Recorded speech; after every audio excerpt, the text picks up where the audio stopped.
Hey, what's up, everybody? Hopefully, everybody's having a great evening. So last night I had some really bad insomnia. So like 2:30 or 3 o'clock in the morning, I end up watching the very first episode of Who Killed WCW, and I was always a WWF slash WWE fan from WrestleMania 3 all the way up to 2016, I think, like a couple years after Punk left, and then I stopped watching because it just got boring and I wasn't a fan. And then my friends last year told me about AEW, and they were just like, I think you would really get into it. And then I got into it, and I'm a big fan.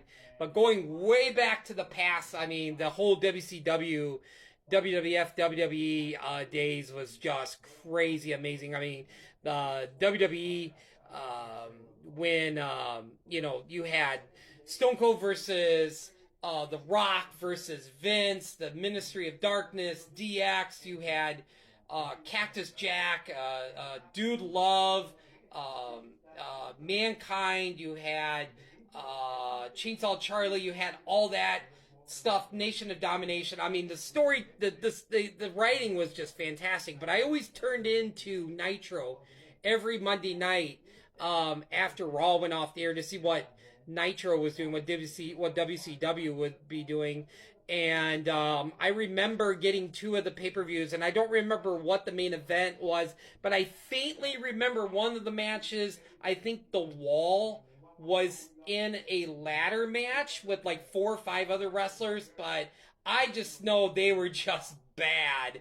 I mean, the production level to Nitro was nothing on par to WWF, WWE, and obviously WCW had a lot of the older WWF, WWE guys on the roster. So it was just kind of cool hearing the insights of Eric Bischoff and Booker T and Conan and DDP in the very first episode talk about how WCW started off really small and then got really big, and then the fans, the attendance got really big. And I just remember the first time seeing WCW is when I was in high school. Went over to my friend's house, and it was on Saturday night, and their grandfather or their dad was watching it, and I think I caught a few minutes of it. But I was always a WWF, WWE guy. But it had talked about how Bischoff got started, the whole thing with Hogan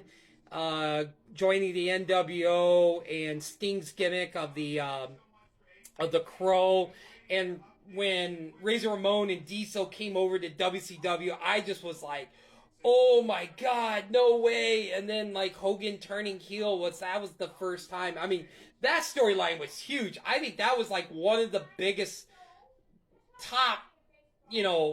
biggest thing in WCW to happen is Hogan turning heel, because he's always been like, eat your vitamins and say your prayers and stuff and everything, and then him going heel, and then him just like, people throwing garbage into the ring and stuff and everything. So I'm sure it's just going to keep getting crazier and crazier and crazier. I know The Rock, I think, produced this, and I just thought it was kind of weird that The Rock was talking during it. But I guess like during the very first episode about the demise of WCW, but I understand they probably want like a WWF guy a wrestler like The Rock, like giving his insights of the whole battle between WCW and WWF, slash WWE. So I'm going to watch the second episode here in a little bit and see what the second episode's going to be like. So, and also definitely hearing the interviews with when Bischoff was talking to Ted Turner and stuff and everything. So yeah,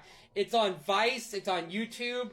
It's every Tuesday night at I think 10 o'clock, and yeah, I'm excited to hear everybody else's insight, what their thoughts, what was the demise of WCW, and I'm going to give you my thoughts of my reasons after the end of the 4th episode. So have a great night, everybody. I'll talk to you later.